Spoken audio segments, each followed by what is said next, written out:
Welcome to Chandra maths. So நம்மளுடைய top 100 current affair சீரீஸ்ல வந்து பார்த்துட்டிங்கன்னா நம்ம வந்து ஜனவரி பிப்ரவரி மார்ச் அப்படின்னு 2025க்கு முடிச்சாச்சு. ஸோ இது வந்து பார்த்துட்டிங்கன்னா ஏப்ரல் மந்த்துக்கான டாப் 100 கரண்ட் அஃபேர்ஸ் ரைட்டா. எல்லாமே வந்து எக்ஸாமில் எப்படி கேட்பாங்களோ அந்த பாயிண்ட் ஆஃப் வியூல இருந்து மட்டும்தான் இந்த கொஸ்டின்ஸ் எல்லாமே ஃப்ரேம் பண்ணியிருக்கு ரைட்டா.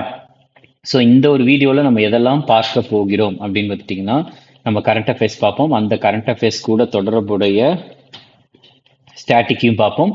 திருப்பி அந்த ஸ்டாட்டிக் ரிலேட்டடாக வந்து நிறைய முக்கியமான பாயிண்ட்ஸ் எல்லாத்தையுமே நம்ம இதில் பார்ப்போம் சரியா. ஸோ அப்படின்றப்ப ஓவராலாக வந்து நம்ம எல்லாத்தையுமே வந்து கவர் பண்ணுற மாதிரி இருக்கும். ஓகே சரி, இந்த இதில் வந்து நான் எப்படி எடுத்திருப்பேன் அப்படின்னா, இப்போ ஃபார் எக்ஸாம்பிள் வந்து நம்ம முதல் கொஸ்டின் வந்து எதை பார்ப்போம்னா ஒடிஷாவை பற்றி பார்ப்போம்.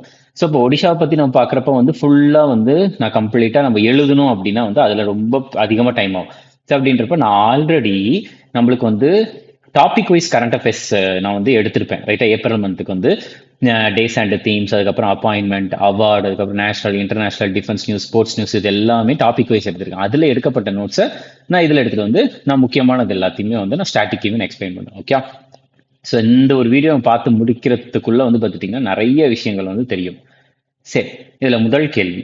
ஸோ ஃபர்ஸ்ட் வந்து என்ன கேட்டிருக்கிறாங்க அப்படின்னா ஒடிசா தினம் எப்பொழுது அப்படின்றதான் கேட்குறாங்க. ஒடிசா தினம்.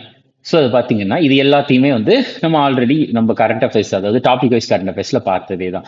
ஸோ ஒடிஷா தினத்தை பொறுத்த வரைக்கும் அது வந்து ஏப்ரல் 1 ரைட்டா. ஏப்ரல் 1 1936 ரைட்டா. அதான் ஒடிஷா தினம் அப்படின்ட்டு ஏப்ரல் 1 தான் சொல்றாங்க. அதுக்கு ஒடிஷா தினத்திற்கு வந்து உத்கல் திவாஸ் அப்படின்ற ஒரு பெயரும் இருக்கிறது ரைட்டா. ஒடிசாவை பொறுத்த வரைக்கும் அங்க வந்து ஒடியா அப்படின்ற ஒரு மொழி பேசுறாங்க. அது கிளாசிக்கல் லாங்குவேஜ். இந்தியாவில் வந்து டோட்டலா வந்து எத்தனை கிளாசிக்கல் லாங்குவேஜ் இருக்குன்னா 11 இருக்கு. அந்த 11ல வந்து இதுவும் ஒண்ணு சரியா. ஒடியா அப்படின்ற மொழியை வந்து எப்பொழுது வந்து கொண்டு நான் கிளாசிக்கல் லாங்குவேஜா அறிவிச்சாங்க அப்படின்னா 2014. உங்களுக்கு ஒடிஷா மாநிலத்தினுடைய கிளாசிக்கல் டான்ஸ் வந்து எது அப்படின்னா ஒடிசி. கிளாசிக்கல் டான்ஸ் வந்து ஒடிசி. அடுத்த கேள்வி, இந்தியா இந்தியா நேஷனல் மேரிடைம் டே எப்பொழுது அப்படின்னு கேட்குறாங்க. இந்திய தேசிய கடல்சார் தினம் எப்பொழுது கொண்டாடப்படுகிறது? அதற்கான ஆன்சர் வந்து என்ன அப்படின்னா ஏப்ரல் 5 சரியா. ஏப்ரல் 5 தான் வந்து இந்திய தேசிய கடல்சார் தினம் வந்து கொண்டாடப்படுகிறது ஏப்ரல் 5. ஸோ நம்மளுக்கு வந்து பார்த்துட்டிங்கன்னா சர்வதேச அளவில் கடல்சார் வந்து பார்த்துட்டிங்கன்னா அதுக்கு ரூல்ஸ் அண்ட் ரெகுலேஷன்ஸ் போடுறதை பொறுத்த வரைக்கும் யார் வந்து முக்கியமான அமைப்பு அப்படின்னா இன்டர்நேஷனல் மேரிடைம் ஆர்கனைசேஷன். இதனுடைய தலைமையகம் எங்க இருக்கு? இதனுடைய தலைமையகம் எங்க இருக்குன்னா லண்டன்ல இருக்கு. இதனுடைய எப்பொழுது உருவாக்கப்பட்டது அப்படின்னா 1948 அப்படின்றத ஞாபகம் வச்சுக்கோங்க. 1948. அடுத்த கேள்வி. ஸோ அடுத்து வந்து என்ன கேட்குறாங்க அப்படின்னா உலக சுகாதார தினம், வேர்ல்டு ஹெல்த் டே, இது வந்து எப்பொழுதுன்னு கேட்குறாங்க. இதுக்கான ஆன்சர் வந்து ஏப்ரல் 7 ரைட்டா. ஏப்ரல் 7 தான் வந்து உலக சுகாதார தினம். ஏப்ரல் 5 வந்து நம்ம என்ன பார்த்தோம்னா நேஷனல் மேரிடைம் டே அப்படின்ட்டு பார்த்தோம்னா இதுக்கு முன்னாடி நேஷனல் மேரிடைம் டே. ஸோ நம்மளுக்கு வந்து பார்த்துட்டிங்கன்னா யுனைடெட் நேஷன் சஸ்டைனபிள் டெவலப்மெண்ட் கோல்னு இருக்குது ரைட்டா. ஐக்கிய நாடுகளின் அமைப்பு வந்து சஸ்டைனபிள் டெவலப்மெண்ட்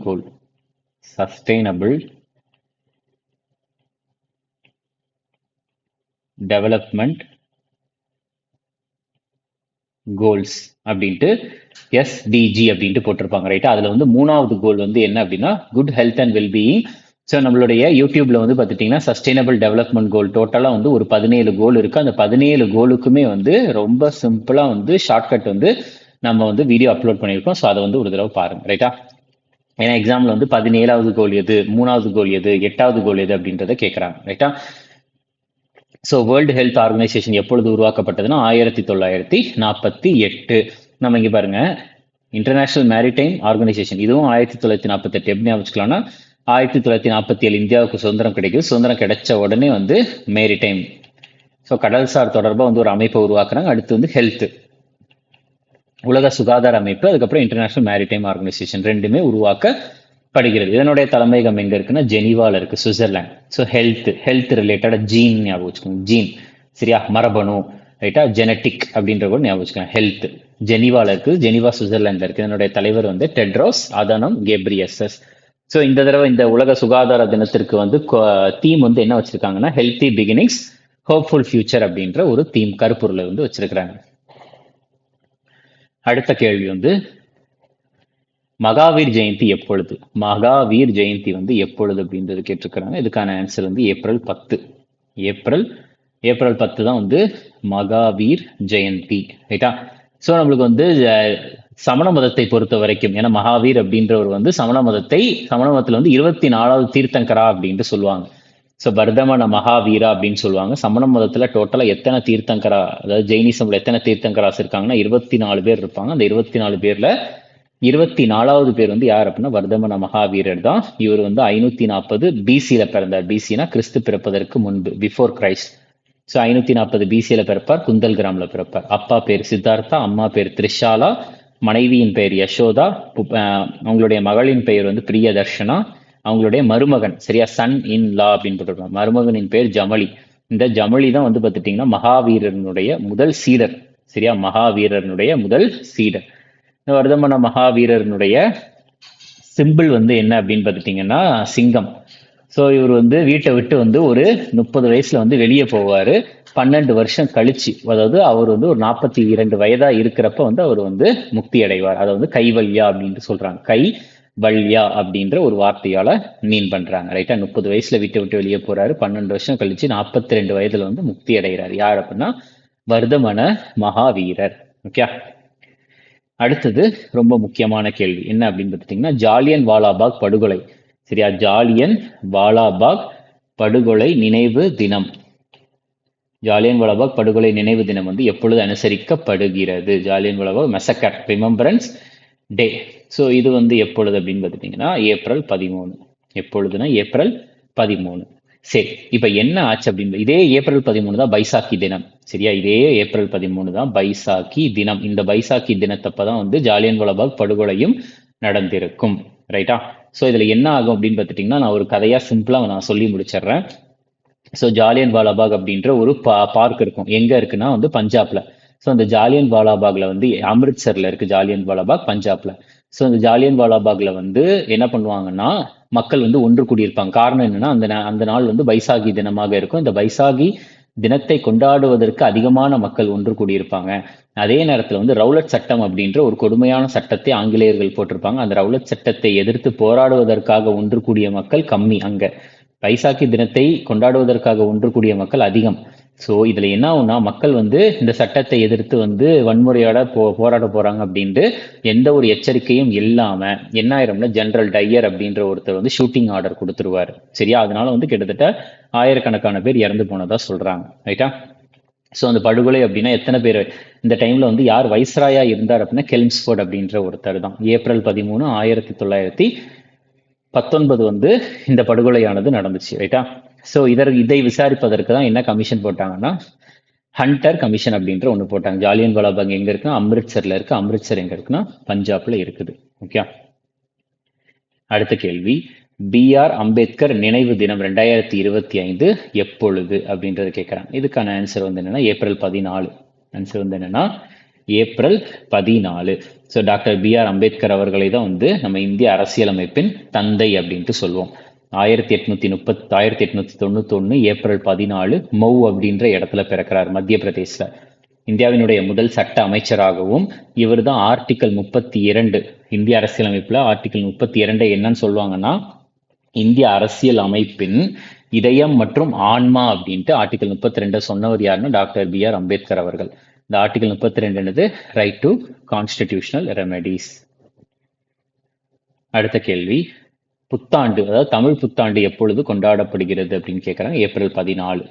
ஏப்ரல் 14. ஸோ ஒரு மாநிலத்திலையும் புத்தாண்டிற்கு வந்து பார்த்துட்டிங்கன்னா நிறைய பெயர்கள் இருக்குது.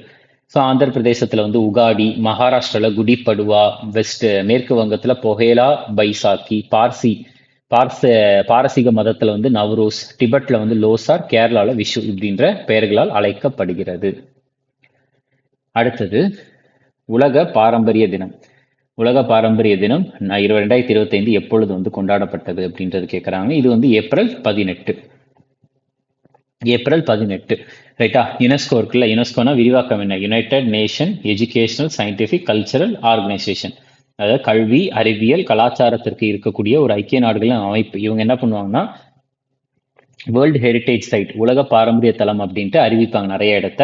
ஸோ இந்தியாவில் வந்து இப்ப எவ்வளவு இருக்குது, இப்ப ரீசெண்டா வந்து எவ்வளவு அறிவிச்சிருக்காங்கன்னா 44வது அறிவிச்சிட்டாங்க, சரியா 44வது அறிவிச்சிட்டாங்க. என்னன்னா அதாவது மராத்தியர்கள் இருக்காங்கல்ல, மராத்தியர்களினுடைய கோட்டைகள் ரைட்டா தமிழ்நாட்டுல ஒன்னே ஒண்ணு இருக்கு. மத்தபடி மொத்த டோட்டலா 12 கோட்டைகளை அறிவிச்சிருக்கிறாங்க. சரியா 44வது இந்தியாவில் வந்து யுனெஸ்கோவினுடைய உலக பாரம்பரிய தலமாக 44வது கடைசியா சேர்க்கப்பட்டது என்னது அப்படின்னா மராத்தியர்களுடைய கோட்டை அப்படின்றது ஞாபகம் வச்சுக்கோங்க. அதுல ஒன்னே ஒண்ணு தமிழ்நாட்டுல இருக்குது. ஓகே, நிறைய கோட்டைகள் சேர்ந்து ஒரே தலமா அறிவிச்சிருக்கிறாங்க. சரி, இதுல வந்து பாத்துட்டீங்கன்னா இந்தியாவில் வந்து கலாச்சாரம் தொடர்பாக ஒரு 35 தலங்கள் இருக்கு. இயற்கை தொடர்பாக வந்து ஒரு 7 தலங்கள் இருக்கு. மிக்சடு சைட் அப்படின்னா ஒன்னே ஒன்று தான் இருக்கு. அதாவது கலாச்சாரம் பிளஸ் இயற்கை. அது என்னன்னா கஞ்சன்ஜங்கா தேசிய பூங்கா சிக்கிம்ல இருக்கிறது. 43வது அறிவிக்கப்பட்டது அசாம்ல இருக்கக்கூடிய சராய்டுயோ அப்படின்ற மொய்தாம்ஸ் தான். அதாவது அசாமை ஆட்சி செய்த ஒரு அஹோம் அஹோம் அப்படின்ற வம்சத்தினுடைய புதைவிடம் தான் இந்த சராய்டியோ அப்படின்ட்டு சொல்லுவாங்க. சராய்டியோ மொய்தாம்ஸ் அப்படின்ட்டு. ஓகே, அடுத்த கேள்வி. தேசிய குடிமைப்பணி தினம் எப்பொழுது கொண்டாடப்படுகிறது? தேசிய குடிமைப்பணி தினத்தை பொறுத்த வரைக்கும் இது வந்து ஏப்ரல் 21, ரைட்டா? சார்லஸ் கான்வாலிஸ் அவரை தான் வந்து இந்திய சிவில் சர்வீஸின் தந்தை அப்படின்ட்டு சொல்லுவாங்க. இந்த சார்லஸ் கான்வாலிஸை பொறுத்த வரைக்கும் இந்தியாவினுடைய கவர்னர் ஜெனரலா 1786 இருந்து 93 வரைக்கும் ஒரு 7 வருஷம் வந்து பணியாற்றியிருக்கார், ரைட்டா? இதுல வந்து இந்த சிவில் சர்வீஸ் இருக்குல்ல, சிவில் சர்வீஸ் எக்ஸாம், அதை வந்து ஃபர்ஸ்ட் பாஸ் பண்ண இந்தியன் யார் அப்படின்னா சத்யேந்திரநாத் டாகூர். சத்யேந்திரநாத் டாகூர் ஃபர்ஸ்ட் பாஸ் பண்ணவர் 1864. அடுத்தது ஆங்கில மொழி தினம் 2025 எப்பொழுது கொண்டாடப்படுகிறது? இங்கிலீஷ் லாங்குவேஜ் டே எப்பொழுதுனா ஏப்ரல் 23. ஏப்ரல் 23. ஐக்கிய நாடுகள் வந்து என்ன, ஐக்கிய நாடுகளின் அமைப்பு வந்து யுனைடெட் நேஷன்ஸ் வந்து அவங்க வந்து ஒரு 6 லாங்குவேஜா அஃபிஷியல் லாங்குவேஜா சொல்லியிருக்கிறாங்க. அதுக்கு வந்து ஷார்ட்கட்டு தான் இந்த FACERS, pacers. French, Arabic, Chinese, English, Russian, Spanish, ரைட்டா? இதில் வந்து இந்த இங்கிலீஷோட லாங்குவேஜ் டே, இந்த இங்கிலீஷை வந்து எப்பொழுது ஆட் பண்ணாங்கன்னா ஏப்ரல் 23 ஆட் பண்ணாங்க. அதனால தான் இங்கிலீஷ் லாங்குவேஜ் டே அப்படின்ட்டு ஏப்ரல் 23 நம்ம சொல்றோம், ரைட்டா? அடுத்து பாருங்க.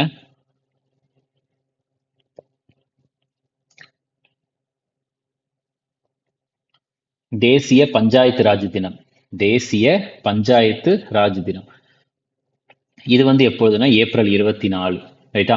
பஞ்சாயத்து ராஜ் அப்படின்ற ஒரு விஷயத்தை வந்து 73வது இந்திய அரசியலமைப்பு சட்ட திருத்தம், கான்ஸ்டிடியூஷனல் அமெண்ட்மெண்ட் ஆக்ட் 1992 தான் வந்து சேர்த்தாங்க.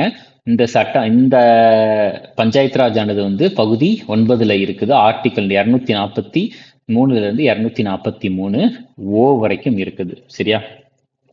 அடுத்த கேள்வி. ஒரு வருஷமும் உலக மலேரியா தினம், வேர்ல்டு மலேரியா டே 2025 எப்பொழுது அனுசரிக்கப்படுகிறது? இதற்கான ஆன்சர் வந்து ஏப்ரல் 25. ஏப்ரல் 25.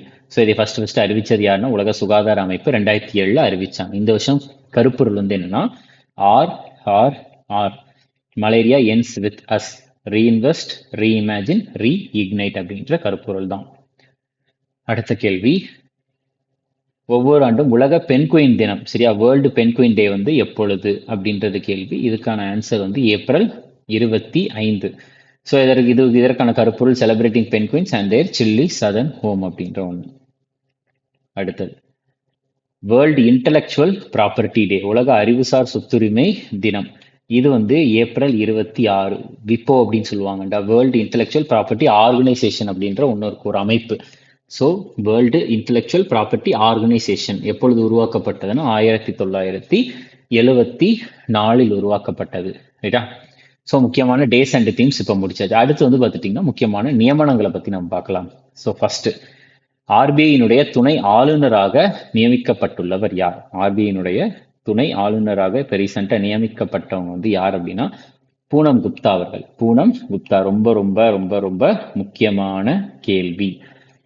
இப்போ இந்திய ரிசர்வ் வங்கியை பொறுத்த வரைக்கும் ஒரு ஆளுநர் மற்றும் 4 துணை ஆளுநர்கள் வந்து இருக்கிறாங்க. அந்த துணை ஆளுநர்களுடைய பதவிக்காலம் வந்து 3 வருடம். ஆளுநர் வந்து யார் அப்படின்னா சஞ்சய் மல்ஹோத்ரா. துணை ஆளுநர்கள் வந்து யாரெல்லாம்னா மைக்கேல் பத்ரா ஃபர்ஸ்ட் இருந்தார், அவருக்கு பதிலாக இப்ப பூனம் குப்தா வந்திருக்கிறாங்க. அடுத்து சுவாமிநாதன், அதுக்கப்புறம் வந்து ராஜேஸ்வர் ராவோ, அடுத்து டி ரவிசங்கர் அவர்கள். இந்த 4 பேர் இப்போதைக்கு இருக்கிறாங்க. ஓகே, அடுத்த கேள்வி. Pension fund regulatory and development authority, சரியா? PFRDA அப்படின்னு சொல்லுவாங்க. ஸோ அதாவது ஓய்வூதிய நிதி ஒழுங்குமுறை மற்றும் மேம்பாட்டு ஆணையத்தின் தலைவராக 5 வருட காலத்திற்கு நியமிக்கப்பட்டுள்ளவர் யார் அப்படின்னு கேட்குறாங்க. Sivasubramanian Raman. Subramanian Raman. Pension fund regulatory development அத்தாரிட்டியை பொறுத்த வரைக்கும் 2014 உருவாக்கப்பட்டது. நிதி அமைச்சகத்துக்கு கீழே தான் இருக்கு, மினிஸ்ட்ரி ஆஃப் ஃபினான்ஸ்க்கு கீழே. Pension fund regulatory development authority act 2014. அப்போ இது ஒரு சட்டப்பூர்வ அமைப்பு, ஏன்னா இதுக்குன்ட்டு ஒரு சட்டம் இருக்கிறது. இதனுடைய தலைமையகம் எங்க இருக்குன்னா புதுடெல்லியில இருக்கு. என்னுடைய தலைமையகம் புதுடெல்லி. அடுத்த கேள்வி, என்பிசிஐ அதாவது National Payments Corporation of India அப்படின்னு சொல்லுவாங்க. என்பிசிஐ நிறுவனத்தின் வளர்ச்சி பிரிவின் செயல் இயக்குனராக நியமிக்கப்பட்டுள்ளவர் யார்? சரியா, இதுக்கான ஆன்சர் வந்து என்ன அப்படின்னா சோஹினி ரஜோலா. என்பிசிஐனுடைய விரிவாக்கம் வந்து National Payments Corporation of India. ரைட்டா? ஸோ அதை பொறுத்த வரைக்கும் இது வந்து ஒரு சட்டப்பூர்வ அமைப்பு. ஏன்னா இதுக்குன்ட்டு ஒரு சட்டம் இருக்குது. என்ன சட்டம்னா payments and settlement systems act 2007. இந்த சட்டத்திற்கு கீழே இது உருவாக்கப்பட்டிருக்கு. அடுத்த கேள்வி, இந்திய போட்டி ஆணையத்தின் புதிய தலைவராக நியமிக்கப்பட்டுள்ளவர் யார் அப்படின்றது கேள்வி. இதுக்கான ஆன்சர் ரவ்னீத் கவுர். இதுக்கான ஆன்சர் வந்து பார்த்தீங்கன்னா ரவ்னீத் கவுர். ஓகே, அடுத்த கேள்வி, ஆசிய கிரிக்கெட் கவுன்சிலின் தலைவராக நியமிக்கப்பட்டுள்ளவர் வந்து யார் அப்படின்னா மோஷின் நக்வி அவர்கள். இந்த ஆசிய கிரிக்கெட் கவுன்சில் எப்பொழுது உருவாக்கப்பட்டது அப்படின்னா 1983 உருவாக்கப்பட்டது. ஸோ நம்மளுக்கு ஏஷியன் கிரிக்கெட் கவுன்சிலினுடைய தலைவர் யாருன்னா Mohsin Naqvi. International cricket council, சரியா, சர்வதேச கிரிக்கெட் அமைப்பு, இதுக்கு தலைவர் யாருன்னா ஜெய்ஷா. சரியா, மோஷின் நக்வி, ஜெய்ஷா. இது ஏஷியன் கிரிக்கெட் கவுன்சில், இது இன்டர்நேஷனல் கிரிக்கெட் கவுன்சில். அடுத்தது 23வது இந்திய சட்ட ஆணையத்தின் புதிய தலைவராக நியமிக்கப்பட்டுள்ளவர் எத்தனாவதுன்னா 23வது. ஸோ இதுக்கான ஆன்சர் வந்து என்னன்னா ஜஸ்டிஸ் தினேஷ் மகேஸ்வரி, நீதிபதி தினேஷ் மகேஸ்வரி அவர்கள் தான். சரியா? ஸோ நம்ம 23வது சட்ட கமிஷனை பொறுத்த வரைக்கும் வந்து பார்த்துட்டீங்கன்னா ஸோ யார் சேர்மன்னா தினேஷ் மகேஸ்வரி. அப்போ 22வது லா கமிஷன், இப்போ நம்ம 23rd பார்க்குறோம். 22வது லா கமிஷன் வந்து எப்பொழுது முடிஞ்சுது? 22nd லா கமிஷன் எப்பொழுது முடிஞ்சுது அப்படின்னா ஆகஸ்ட் 31, 2024 முடிஞ்சு போயிடுச்சு. ஸோ லா கமிஷன் ஆஃப் இந்தியாவினுடைய சட்ட அமைப்பை பொறுத்த வரைக்கும், சரியா, சட்ட ஆணையத்தை பொறுத்த வரைக்கும் இது வந்து ஒரு சட்டபூர்வமற்ற அமைப்பு. சரி, எதற்குன்னு சட்டம் அப்படின்றது கிடையாது, சட்டபூர்வமற்ற அமைப்பு அப்படின்னு சொல்லுவாங்க. நான் ஸ்டாச்சுட்டரி பாடி. அதுக்கப்புறம் இது வந்து கான்ஸ்டிடியூஷன்ல இருக்குதா, மென்ஷன் பண்ணியிருக்காங்களா அப்படின்னு கேட்டால் கிடையாது. கான்ஸ்டிடியூஷன்ல வந்து இந்த லா கமிஷனை பத்தி இருக்குதான்னு கேட்டால் கிடையாது. ஆனா அதே நேரத்தில் வந்து பார்த்துட்டீங்கன்னா ஆர்டிகல் 39A வந்து இன்டைரக்டா வந்து மென்ஷன் பண்ணியிருக்காங்க. ஆர்டிகல் 39A, ரைட்டா? அடுத்தது வந்து பார்த்துட்டீங்கன்னா 1894 இது வந்து சார்ட்டர் ஆக்ட், பட்டய சட்டம் 1833க்கு கீழே வந்து பார்த்துட்டீங்கன்னா கொண்டு வந்திருக்காங்க அப்படின்ட்டு சொல்றாங்க. அப்போ வந்து தலைவர் அந்த 1834 ஒருத்தர் வந்து இருந்தார். யார் அப்படின்னா மெக்கௌலி அப்படின்றவர் தான் இருந்தார். ஓகே, அடுத்து 1955 வந்து அதாவது இந்த லா கமிஷன் அப்படின்னு கொண்டு வரப்ப 1834 தலைவராக இருந்தவர் மெக்கௌலி. அடுத்தது 1955 தலைவராக இருந்தவர் MC செட்டல்வார்டு. அப்புறம் 1947க்கு அப்புறம் கிட்டத்தட்ட ஒரு 22 லா கமிஷன் கிட்ட வந்துருச்சு. சரியா, 22 லா கமிஷன் கிட்ட வந்துருச்சு. 22வது லா கமிஷனுடைய தலைவர் யாருன்னா ரித்துராஜ் அவஸ்தி. அடுத்த கேள்வி, இது ரொம்ப ரொம்ப ரொம்ப முக்கியமான கேள்வி. இந்தியாவினுடைய 52வது தலைமை நீதிபதியாக பொறுப்பேற்றுக் கொண்டவர் யார்? ஜஸ்டிஸ் BR காவாய். சரியா, நீதிபதி பூஷன் ராமகிருஷ்ண காவாய் அப்படின்னு சொல்லுவாங்க. ரொம்ப ரொம்ப ரொம்ப ரொம்ப இது முக்கியமான கேள்வி இது, ரைட்டா? சரி, நம்ம சுப்ரீம் கோர்ட் பத்தி ஒரு சில விஷயங்கள் பார்க்கலாம். அதுக்கப்புறம் சீஃப் ஜஸ்டிஸ் எப்படி எல்லாம் நியமிப்பாங்க அப்படின்றதையும் பார்க்கலாம். சரி, இப்ப சுப்ரீம் கோர்ட்டை பொறுத்த வரைக்கும் 51வது தலைமை நீதிபதி, உச்ச நீதிமன்றத்தின் 51வது தலைமை நீதிபதி சஞ்சீவ் கானா. 52வது தலைமை நீதிபதி BR காவாய். இவருடைய ஏஜ் வந்து பார்த்துட்டீங்கன்னா 65. ஸோ கொஞ்ச நாள் ரிட்டையர் ஆயிடுவார். காரணம்ன்றது நம்ம பார்க்கலாம். ஸோ உச்ச நீதிமன்றத்தின் தலைமை நீதிபதியை பொறுத்த வரைக்கும் அவங்களுடைய குவாலிஃபிகேஷன் என்னெல்லாம் அப்படின்னா இந்தியாவினுடைய ஒரு குடிமகனாக இருக்க வேண்டும். ஹைகோர்ட் இருக்குல்ல, உயர் நீதிமன்றத்தில் 5 வருடம் ஜட்ஜா இருந்திருக்கலாம் அட்லீஸ்ட், அல்லது உயர் நீதிமன்றத்தில் வந்து 10 வருஷம் அட்வொகேட்டா இருந்திருக்கணும் அட்லீஸ்ட், நல்லது. பிரசிடென்ட் வந்து பார்த்துட்டீங்கன்னா ஓகே, இவங்க வந்து ஒரு மிகப்பெரிய ஒரு சட்ட வல்லுநர் அப்படின்ட்டு பிரசிடென்ட்டா நியமிக்கணும். இந்த மாதிரி குவாலிஃபிகேஷன்ஸ் இருக்கணும் அப்படின்றாங்க. அடுத்தது, ஸோ இந்தியாவினுடைய உச்ச நீதிமன்றத்தின் தலைமை நீதிபதியை வந்து எப்படி அப்பாயின்மெண்ட் பண்ணுவாங்க? யார் அப்பாயின்மெண்ட் பண்ணுவாங்கன்னா குடியரசுத் தலைவர் தான், பை பிரசிடென்ட். எந்த ஆர்டிக்கலுக்கு கீழே அப்படின்னா ஆர்டிக்கல் 124 பிரிவு 2, சரியா, 124 கிளாஸ் 2க்கு கீழே அப்பாயின்மெண்ட் பண்ணுவாங்க. ஸோ என்ன ஆகும் அப்படின்னா பிஆர் காவா இருக்கிறார்ல, இப்போ அப்பாயிண்ட் ஆனவர் உச்சநீதிமன்றத்தின் தலைமை நீதி, 6 மாசம் கழிச்சு அவருக்கு 65 வயதாயிரும். ஸோ அப்போ ஆட்டோமேட்டிக்கா அவர் வந்து ரிட்டையர் ஆயிடுவார், சரியா. ஸோ ரிட்டையர் ஆகிறப்ப வந்து பார்த்துட்டீங்கன்னா இவர் வந்து அவருக்கு பதிலாக வந்து யார் உச்ச நீதிமன்ற தலைமை நீதிபதியாக வரலாம் அப்படின்ட்டு ரெக்கமெண்ட் பண்ணுவார். யார்கிட்டனா லா மினிஸ்டர், சட்ட அமைச்சர்கிட்ட, இந்தியாவினுடைய மத்திய சட்ட அமைச்சர்கிட்ட வந்து பரிந்துரைப்பார். ஸோ அவர் என்ன பண்ணுவார், பிரதம மந்திரி கிட்ட சொல்லுவார், பிரதம மந்திரி பிரசிடென்ட் கிட்ட சொல்லுவாங்க, பிரசிடென்ட் வந்து அந்த நபரை வந்து உச்ச நீதிமன்றத்தின் தலைமை நீதிபதியாக நியமிப்பாங்க.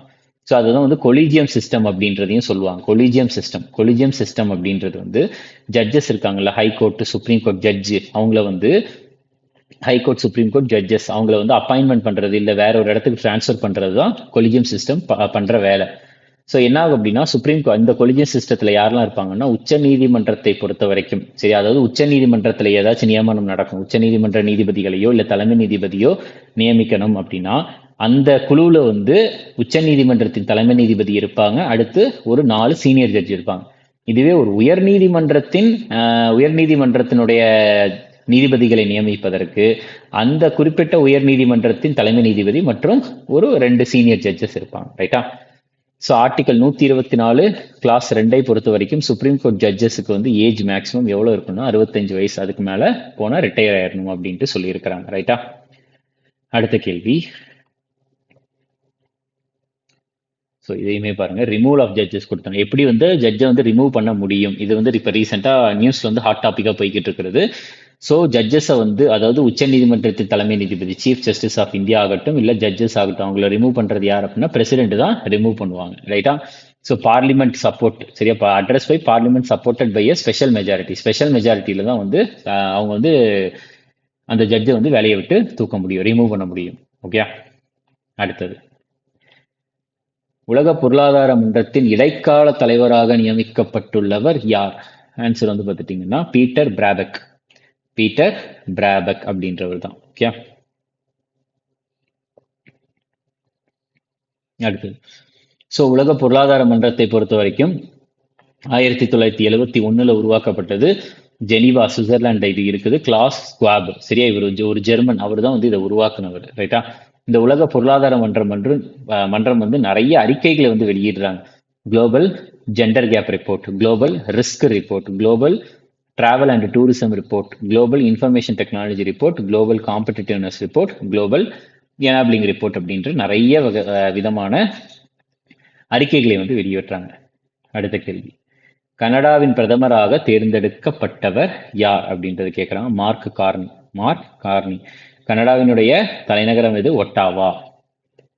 அடுத்த கேள்வி, கோழிக்கோட்டில் வந்து பார்த்துட்டிங்கன்னா, கோழிக்கோட்டு கேரளாவில் இருக்கக்கூடிய ஒரு இடம். கோழிக்கோட்டில் வந்து 79 வயதில் காலமான சாகித்ய அகாடமி விருது பெற்றவர் யார் அப்படின்றது கேட்குறாங்க. இதுக்கான ஆன்சர் வந்து வேணுகோபால பன்னிக்கர். இவருக்கு வந்து சாகித்ய அகாடமி விருது வந்து இந்திய அரசாங்கம் கொடுத்துருந்துச்சு 2005. அடுத்தது, 87 வயதில் காலமான தெலுங்கானாவின் மரமனிதர், சரியா, ட்ரீ மேன் ஆஃப் தெலுங்கானா அப்படின்ட்டு யாரை சொல்றாங்க அப்படின்னா தாரிப்பள்ளி ராமையா அவர்களை. இவருக்கு வந்து 2017 வந்து இந்திய அரசாங்கம் பத்மஸ்ரீ விருது கொடுத்துருக்காங்க, ரைட்டா. ஸோ இவர் இப்போ ரீசெண்டாக இறந்து போயிட்டாரு. அடுத்தது, 95 வயதில் காலமான குமுதினி லக்கியா எந்த கலையுடன் தொடர்புடையவர் அப்படின்னா கதக், சரியா, கதக்.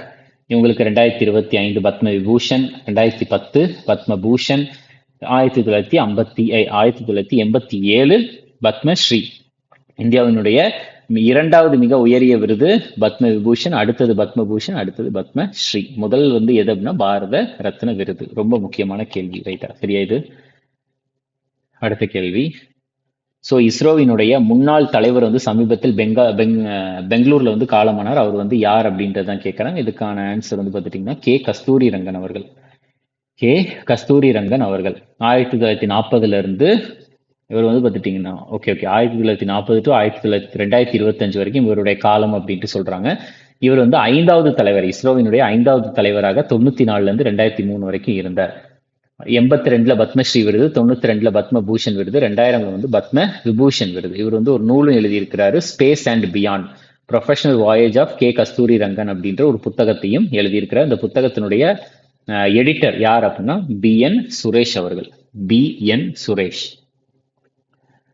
அடுத்தது பார்த்துட்டீங்கன்னா ராணுவ தளபதிகள் மாநாடு 2025 எங்கு நடைபெற்றது அப்படின்றத கேட்கிறேன். இதுக்கான ஆன்சர் புதுடெல்லியில நடைபெற்றது. இதுக்கான ஆன்சர் வந்து எங்க அப்படின்னா புதுடெல்லியில நடைபெற்றது. ரைட்டா? ஸோ நம்ம எக்ஸாம் பாயிண்ட் ஆஃப் வியூல வந்து பார்த்துட்டீங்கன்னா ஒரு சில முக்கியமான ராணுவ பயிற்சிகள் வந்து நான் ஆட் பண்ணியிருக்கிறேன். அது எல்லாத்தையும் நம்ம அப்படியே வரிசையா பார்க்கலாம். ஸோ ஃபர்ஸ்ட் பாருங்க என்ன அப்படின்னா எக்ஸசைஸ் டஸ்ட்லிக். சரி, அது நம்ம நிறைய ஷார்ட்கட் வச்சு பார்த்தோம். ஸோ இப்போ உஸ்பெகிஸ்தான் இருக்கா, பேக்னா வந்து கேக் செய்யறது. அப்போ வந்து நம்மளுக்கு வந்து டஸ்ட் ஆகும். ஸோ அந்த கேக் துகள்கள்லாம் பட்டு டஸ்ட் ஆகும். ஸோ பேக்னா வந்து பேக்கரி, அப்போ வந்து டஸ்ட் அப்படின்னு ஞாபகம் வச்சுக்கோங்க. ஸோ அப்போ வந்து இந்தியாவுக்கும் உஸ்பெகிஸ்தானுக்கும் இடையில் நடக்கிறதா டஸ்ட்லிக் அப்படின்ற ஒரு பயிற்சி. உஸ்பெகிஸ்தானுடைய தலைநகரம் வந்து டாஷ்கண்ட். 2025 நடைபெற்றது. 6வது பதிப்பு புனேல நடைபெற்றுச்சு. காஞ்சார் இந்தியாவுக்கும் கிர்கிஸ்தான்ல வச்சு, கிர்கிஸ்தான் தலைநகரம் பிஷ்கேக். டைகர் ட்ரையம்ஃப் வந்து ஒரு HADR எக்ஸசைஸ். HADRனா ஃபுல் ஃபார்ம் வந்து ஹியூமானிடேரியன் அசிஸ்டன்ஸ் டிசாஸ்டர் ரிலீஃப். அதற்கான ஒரு பயிற்சி. 4வது பதிப்பு விசாகப்பட்டினத்தில் நடந்துச்சு. இந்தியாவுக்கும் USA-க்கும் இடையில் தான் நடந்துச்சு டைகர் ட்ரையம்ஃப். இந்தியாவுக்கும் USA-க்கும் இடையில் நடக்கிற வேற ஒரு சில பயிற்சிகள் வந்து எதெல்லாம் அப்படின்னா யுத்த அபியாஸ், வஜ்ர பிரகார், அடுத்து மலபார் அப்படின்ற ஒரு எக்ஸசைஸும் இருக்கு. மலபார் அப்படின்ற ஒரு எக்ஸசைஸும் தனியாக இருக்குது. ரைட்டா? அடுத்தது பாருங்க சி டிராகன் 2025 குவாம்ல வச்சு நடந்துச்சு. அமெரிக்காவில் இருக்கக்கூடிய ஒரு தீவு. இதுல குவாட் நாடுகள் இந்தியா, ஜப்பான், US, ஆஸ்திரேலியா மற்றும் தென்கொரியா வந்து கலந்துக்கிட்டாங்க. மல்டிலேட்டரல் நிறைய நாடுகள் சேர்ந்து நடத்துற ஒரு பயிற்சி. Multilateral anti submarine warfare exercise. ரைட்டா? Anti submarine. ஓகே, புரிஞ்சுதா? அடுத்த கேள்வி. சரி, அடுத்தது பாருங்க. ஓகே, ஸோ அடுத்தது வந்து பார்த்துட்டிங்கன்னா பாங்கோ சாகர் 4வது பதிப்பு வங்காள விரிகுடாவில் நினைச்சு பே ஆஃப் பெங்கால். இந்தியாவுக்கும் பங்களாதேஷுக்கும் இடையில் பி. ரைட்டா? இந்தியா சார்பா INS ரன்வீர் கலந்துக்கிட்டாங்க. இந்தியாவுக்கும் பங்களாதேஷுக்கும் இடையில் இருக்கிற வேற ஒரு சில INS ரன்வீர்னா இந்தியன் நேவல் ஷிப். சரி, அது ஒரு இந்திய கடற்படையினுடைய ஒரு கப்பல். இந்தியாவுக்கும் பங்களாதேஷுக்கும் இடையில் எக்ஸசைஸ் சம்பிரதி இருக்கு, கார்பேட் இருக்கு. கார்பேட்டினுடைய விரிவாக்கம் கோஆர்டினேட்டட் பேட்ரோல்.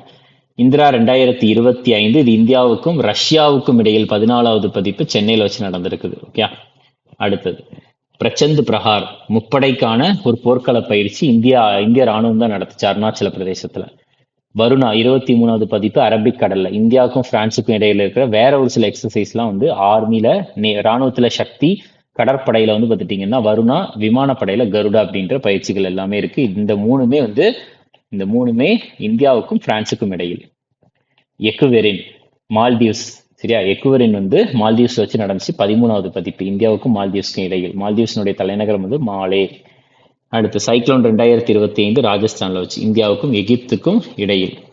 அடுத்தது தர்ம கார்டியன் 6வது பதிப்பு ஜப்பான்ல வச்சு இந்தியாவுக்கும் ஜப்பானுக்கும் இடையில். இது நம்ம எப்படி ஞாபகம்? தர்மா அப்படின்னா தர்மம்.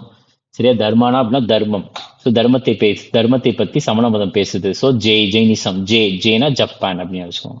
ஸோ ஜப்பான், ஜேனா ஜெயினிசம்னா தர்மம். ஸோ தர்மம்னா தர்ம கார்டியன். ஓகே, அடுத்து ஜல் தல் ரக்ஷா 2025 இந்திய ராணுவம் வந்து நடத்துச்சு குஜராத்ல. ஜல் தல் ரக்ஷா. லா பெரோஸ் 2025 4வது பதிப்பு இந்தியா பசிபிக் ரீஜியன்ல. ரைட்டா? அதாவது மலாக்கா ஸ்ட்ரைட், சுண்டா ஸ்ட்ரைட், லொம்போக் ஸ்ட்ரைட் இதெல்லாம் நடந்துச்சு. ரைட்டா? மல்டிலேட்டரல் அப்படின்னா நிறைய நாடுகள் வந்து இந்த பயிற்சியில கலந்துக்கிறது. ஓகே, ஸோ இதுல வந்து இந்தியா சார்பா எது கலந்துக்குச்சு அப்படின்னா INS மும்பை. டெசர்ட் நைட் இது வந்து ஒரு விமானப்படை பயிற்சி. ஸோ இதை பொறுத்த வரைக்கும் வந்து பார்த்துட்டிங்கன்னா இந்தியா, பிரான்ஸ், ஐக்கிய அரபு எமிரகம். ரைட்டா? ஐக்கிய அரபு அமீரகம், யுனைடெட் அரப் எமிரேட்ஸ், இதில் இவங்க 3 பேர் கலந்துக்கிட்டாங்க. அரபிக் கடல்ல வச்சு இது நடந்துச்சு. அடுத்தது சின்பேக்ஸ்னா கம்போடியா, ஐஎன்னா இந்தியா, பீனா பைலேட்டரல் 2 நாடுகளுக்கு இடையில், ஏனா ஆர்மி, எக்ஸ்னா எக்ஸசைஸ். எத்தனாவது பதிப்பு அப்படின்னா முதல் பதிப்பு புனேல வச்சு நடந்திருக்குது. ஹரிமவ் சக்தி 2024 வந்து நடந்தது வந்து 4வது பதிப்பு மலேசியால வச்சு. இந்தியா மற்றும் மலேசியா வந்து இதில் கலந்துக்குவாங்க. ஓகே, ஸோ இதெல்லாம் தான் வந்து பார்த்துட்டிங்கன்னா இப்போ ரீசெண்டாக நியூஸில் வந்து ஒரு சில முக்கியமான இராணுவ பயிற்சிகள். ஓகே, அடுத்தது பாருங்க. இதில் என்ன கொஸ்டின் கேட்குறாங்கன்னா, போஹாக் பிஹு, சரியா, போஹாக் பிஹு என்று அழைக்கப்படும் ரொங்காலி பிஹு வந்து எந்த இந்திய மாநிலத்தில் கொண்டாடப்படுகிறது அப்படின்றது கேள்வி. இதுக்கான ஆன்சர் வந்து அஸ்ஸாம். ஸோ எங்க கொண்டாடப்படுகிறதுன்னா அஸ்ஸாம்ல தான் கொண்டாடப்படுகிறது. பிஹுவை பொறுத்த வரைக்கும் 3 விதமான பிஹு இருக்கு. ரொங்காலி, போஹாக் பிஹு, கொங்காலி, காட்டி பிஹு, போக் பிஹு, மாக் பிஹு. எப்படி ஞாபகம் பாருங்க, கொங்காலி காட்டி கே கே கே கே, கொங்காலி காட்டி கே கே, போகு மாகு, சரியா, போகு மாகு, போகு மாகு கே கே. அடுத்து மீதி என்ன இருக்கு, ரோ, இங்க பாருங்க போ, சரியா, ரோ போ, இல்லைன்னா போரோ ஞாபகம், போ ரோ, போரோ, போஹாக் பிஹு, ரொங்காலி பிஹு, ரைட்டா, இல்ல ரோபோன்னு கூட ஞாபகம், ரோபோ ரோபோ. இங்க வந்து கே கே, இங்க போகு மாகு. ஓகே, ஸோ இது வந்து ஏப்ரல் மாதம், அக்டோபர் மாதம், ஜனவரி மாதம்னு நடக்கும். இந்த ரொங்காலி பிஹு வந்து அஸ்ஸாமினுடைய நியூ இயர், புத்தாண்டு.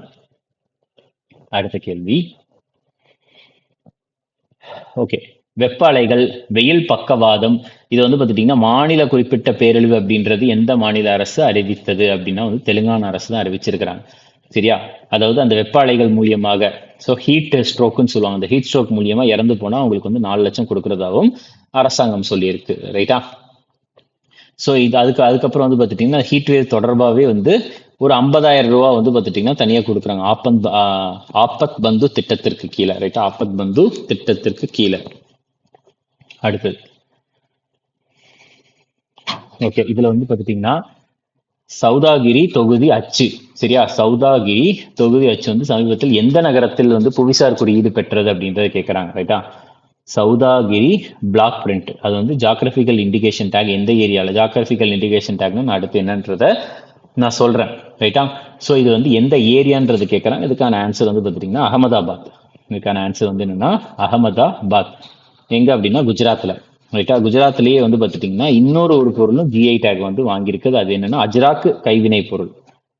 இன்னொரு பொருளும் புவிசார் குறியீடு பெற்றிருக்கு. அதுதான் வந்து என்னன்னா அஜ்ராக் கைவினை பொருள். ரைட்டா, சரி, சௌதாகிரி பிளாக் பிரிண்டிங்னா அகமதாபாத். ஸோ அது போக வந்து மேற்கு வங்கத்தில் ஒரு 7 பொருள் வந்து புவிசார் குறியீடு பெற்றிருக்கு. ரைட்டா, மேற்கு வங்கத்தில். அது என்னென்ன பொருள் அப்படின்னா, ஓகே, இதே தான் இங்கே எழுதியிருக்குது. ஸோ மேற்கு வங்கத்தில் இப்போ இதெல்லாம் பெற்றிருக்கு அப்படின்னா நோலன் குரார் சந்தேஷ், இது வந்து ஒரு ஸ்வீட்டு. அடுத்து கமார்பூர் ஒயிட் போண்டே ஸ்வீட்டு. முர்ஷிதாபாத்தினுடைய சன்னா போரா ஸ்வீட்டு தான். விஷ்ணுபூருடைய மோட்டிச்சூர் லட்டு சேம் ஸ்வீட்டு. ராதூனி பாகல் ஒரு அரிசி. மால்டாவினுடைய ரிஸ்தாரி சில்க் அந்த பட்டு அது. அடுத்து பருய்பூர்ஸ் குவாவா, சரி, அது வந்து ஒரு பழம். ஸோ இந்த ஒரு 7 பொருள் வந்து புவிசார் குறியீடு பெற்றிருக்கு. ரைட்டா, இது எல்லாம் பகுதிகளாக இருக்கும், அந்த பகுதியில் இது வந்து ஃபேமஸாக இருக்கு. ரைட்டா, அதுக்கு அடுத்தது வந்து பார்த்துட்டிங்கன்னா இந்த புவிசார் குறியீடை பற்றி ஒரு சில விஷயங்கள் வந்து பார்க்கலாம். புவிசார் குறியீடுனா என்ன அப்படின்றது நம்மளுக்கு தெரியணும்னா, ஸோ ஜிஐ டேகை பொறுத்த வரைக்கும் ஜீனா ஜாகிரபிக்கல், ஐனா indication tag, GI tag. So அப்போ டேக் இந்த ஒரு புவிசார் இந்த குறியீடு அப்படின்றது 10 வருஷத்துக்கு இருக்கும். இது வந்து எந்த சட்டத்திற்கு கீழே கொடுக்குறாங்கன்னா Geographical Indication of Goods Registration and Protection Act 1999 இந்த சட்டத்திற்கு கீழே தான் கொடுக்குறாங்க.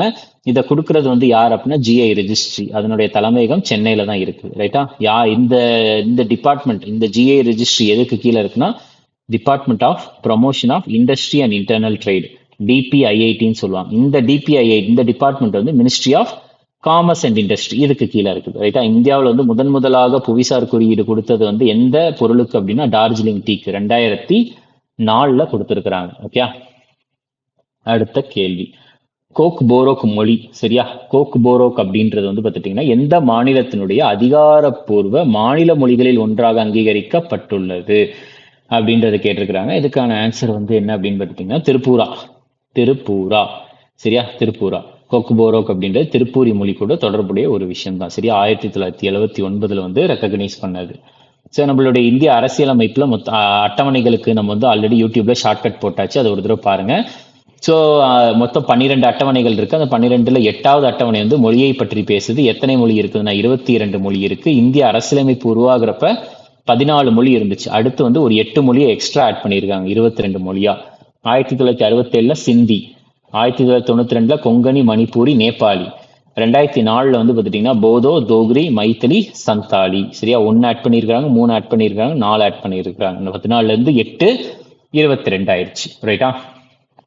அடுத்த கேள்வி, சம்பா வத்தல் அதாவது மிளகாய் எந்த மாநிலத்தில் வந்து புவிசார் குறியீடு பெற்றது அப்படின்றது கேட்குறாங்க. தமிழ்நாடு தான். சரியா, தமிழ்நாடு. ஸோ தமிழ்நாடை பொறுத்த வரைக்கும் என்னென்ன பொருள் தமிழ்நாட்டுக்கு முன்னாடி தெலுங்கானாவை பற்றி பார்த்தலாம். தெலுங்கானாவில் வந்து இப்போ ரீசெண்டாக வந்து 18வது சரியா 18வது புவிசார் குறியீடு வந்து ஒரு பொருள் வந்து வாங்குச்சுன்னா வாரங்கள் சப்பத்தா சில்லி அல்லது டொமேட்டோ சில்லி அப்படின்னு சொல்லுவாங்க. சப்பட்டா சில்லி அல்லது டொமேட்டோ சில்லி அப்படின்ட்டு சொல்றாங்க. ஸோ தெலுங்கானாவில் வந்து வேற எதெல்லாம் வந்து புவிசார் குறியீடு பெற்றிருக்குன்னா பூச்சம்பள்ளி, ஈக்காத்து, நிர்மல் பொம்மைகள், காட்வால் பட்டு சாரி, செரியால் ஓவியங்கள், பெம்பர்த்தி மெட்டல் கிராஃப்ட், ஆதிலாபாத் தோக்ரா, தெலியா ருமால் இதெல்லாம் வந்து தெலுங்கானாவில் புவிசார் குறியீடு பெற்றிருக்கு. தமிழ்நாடை பொறுத்த வரைக்கும் தொவளை மாலை, சரியா, ஃப்ளவர் கார்லன்னா மாலை தான். ராமநாடு சித்திரைக்கார அரிசி, விருதுநகர் சம்பா வத்தல், புளியங்குடி அதாவது எலுமிச்சம்பழம், செட்டிக்குளம் சின்ன வெங்காயம், பன்ருட்டி பலாப்பழம், பன்ருட்டி முந்திரி, கும்பகோணம் வெற்றிலை. இது எல்லாமே தமிழ்நாட்டில் புவிசார் குறியீடு பெற்றிருக்கு ரீசெண்டா. கேரளால கண்ணாடி பாயா அப்படின்ற ஒன்றும் புவிசார் குறியீடு பெற்றிருக்கு. அடுத்த கேள்வி, மாநில சுயாட்சியை வலுப்படுத்துவதற்காக உயர்மட்ட குழுவை அமைத்த மாநிலம் வந்து எது அப்படின்றது கேட்குறாங்க. இதுக்கான ஆன்சர் தமிழ்நாடு தான் ஆரம்பிச்சிருக்கு. சரி, தமிழ்நாடு தான் கொண்டு வந்திருக்கிறாங்க. ஸோ இந்த கமிட்டியானது வந்து இந்த கமிட்டியினுடைய தலைவராக குரியன் ஜோசப் அவர்கள் இருப்பாங்க. ரைட்டா. ஸோ நம்மளுக்கு மத்திய அதுக்கப்புறம் மாநிலத்துக்கு தொடர்பை வந்து பார்த்துட்டிங்கன்னா வலுப்படுத்துவதற்காக போடப்பட்ட கமிஷன்ல முக்கியமான கமிஷன் எதெல்லாம் அப்படின்னா, அதாவது 1983 சரியா சென்ட்ரல் ஸ்டேட் ரிலேஷனை பொறுத்த வரைக்கும் சென்ட்ரல் ஸ்டேட் ரிலேஷன் தொடர்பாக வந்து போடப்பட்ட கமிஷன் 1983 வந்து சர்க்காரிய கமிஷன், 2007 வந்து பூஞ்சி கமிஷன். ரைட்டா. ஸோ அடுத்த கேள்வி, அடுத்து வந்து என்ன கேட்குறாங்க அப்படின்னா 50வது G7 உச்சி மாநாடு 2024 எந்த இடத்தில் நடைபெற்றது? இதுக்கான ஆன்சர் 50வது G7 உச்சி மாநாடு 2024 வந்து பார்த்துட்டிங்கன்னா இட்டாலி. ரைட்டா, இட்டாலி. G7 பொறுத்த வரைக்கும் அதனுடைய உறுப்பினர்கள் யாரெல்லாம் அப்படின்னா, ஸோ இதுக்கு ஷார்ட்கட் வந்து பார்த்துட்டிங்கன்னா இதுக்கு shortcut juice with girl friend. ரைட்டா, இதுதான் ஷார்ட்கட்டு. G7க்கு ஷார்ட்கட் வந்து juice with girl friend. So Jayna Japan, USA, Italy, Canada, England, அதான் யுனைடெட் கிங்டம், அடுத்து ஜெர்மனி, பிரான்ஸ். இதுவே G8 அப்படின்னு கேட்டா இதுல extra juice with Russian girl friend அப்படின்னு எழுத வேண்டிதான். அதாவது ரஷ்யா. சரியா, அதாவது பார்த்துட்டீங்கன்னா ரஷ்யா. ஓகே, அதை ஞாபகம் வச்சுக்கோங்க. நெக்ஸ்ட் அடுத்தது பாருங்க. ஓகே, ஒரு செகண்ட்.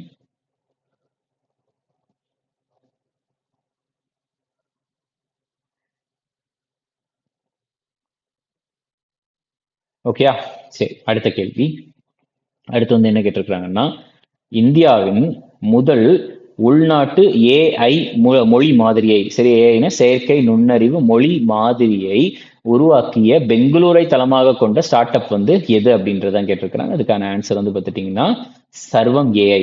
அதற்கான ஆன்சர் வந்து சர்வம் AI. ஏஐனா செயற்கை நுண்ணறிவு. அடுத்தது இதுல என்ன கேட்குறாங்க, யுனெஸ்கோவினுடைய உலக நினைவு பதிவேட்டில் பகவத்கீதை எதை கொண்டு சேர்க்கப்பட்டுள்ளது? ரைட்டா, பகவத்கீதாவையும் எதையும் வந்து யுனெஸ்கோஸ் மெமரி ஆஃப் வேர்ல்டு ரெஜிஸ்டர் அதில் சேர்த்திருக்கிறாங்கன்னா நாட்டிய சாஸ்திரா. பகவத்கீதையையும் நாட்டிய சாஸ்திரா யார் எழுதுனது அப்படின்னா பரதமுனி எழுதியிருக்கிறார். ரைட்டா. ஸோ அதுக்கப்புறம் வந்து பார்த்துட்டிங்கன்னா இந்த வேற எதெல்லாம் வந்து சேர்த்திருக்கிறாங்க அப்படின்னா ராமச்சரித்மனா துளசிதாசால் எழுதப்பட்டது, பஞ்சதந்திரா விஷ்ணு சர்மாவால் எழுதப்பட்டது, சஹதய லோக லோசனா அது வந்து ஆனந்த் வர்தனால் எழுதப்பட்டது. ஸோ இது எல்லாத்தையுமே வந்து சேர்த்திருக்கிறாங்க. ரைட்டா. அதுக்கப்புறம் பாருங்க, நெக்ஸ்ட் வந்து என்ன சொல்றாங்க அப்படின்னா கொஸ்டின் வந்து என்னன்னா, ஓகே, முதல் பஞ்சாயத்து முன்னேற்ற குறியீடு. ரைட்டா, first ever panchayat advancement index. So அது வந்து பார்த்துட்டிங்கன்னா எந்த அமைச்சகத்தால் வெளியிடப்பட்டுள்ளது அப்படின்றது கேட்குறாங்க. இதுக்கான ஆன்சர் வந்து பார்த்துட்டிங்கன்னா பஞ்சாயத்து ராஜ். இதுக்கான ஆன்சர் பஞ்சாயத் ராஜ். ஸோ நம்மளுக்கு இந்திய அரசியலமைப்பை பொறுத்த வரைக்கும் பஞ்சாயத்து இருக்கு, அடுத்து அர்பன் லோக்கல் பாடி முனிசிபாலிட்டின்னு இருக்குது, ரைட்டா. பார்ட் 9 பகுதி 9 வந்து பஞ்சாயத், பார்ட் 9A வந்து அர்பன் லோக்கல் பாடி. பஞ்சாயத்துக்கு வந்து 29 சப்ஜெக்ட் இருக்கு, 243 243 ஓ வரைக்கும் ஆர்டிக்கல். பஞ்சாயத்தே வந்து வில்லேஜ் லெவல்ல கிராம் பஞ்சாயத்துன்றாங்க, பிளாக் லெவல்ல பஞ்சாயத்து சமிதி, மாவட்ட லெவல்ல ஜிலா பரிஷத். அர்பன் லோக்கல் பாடியை பொறுத்த வரைக்கும் நகர் பஞ்சாயத், முனிசிபாலிட்டி, முனிசிபல் கார்பரேஷன் அப்படின்றாங்க. நகர் பஞ்சாயத்தை நகர் பஞ்சாயத்து அப்படின்னு அழைக்கிறாங்க, முனிசிபாலிட்டியை நகர் பாலிகா அப்படின்னு அழைக்கிறாங்க, முனிசிபல் கார்பரேஷனை வந்து நகர் நிகாமம் அப்படின்னு அழைக்கிறாங்க. இதுல பார்ட் 9A 18 ஐட்டம் இருக்குது, ரைட்டா.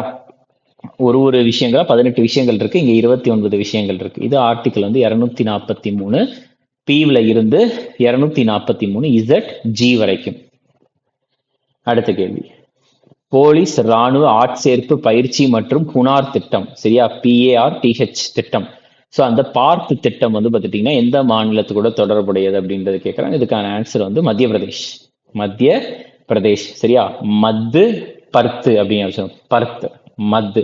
ஸோ மத்திய பிரதேஷ் வந்து பார்த்துட்டிங்கன்னா பர்த் அப்படின்ற ஒரு திட்டத்து கூட தொடர்புடையது.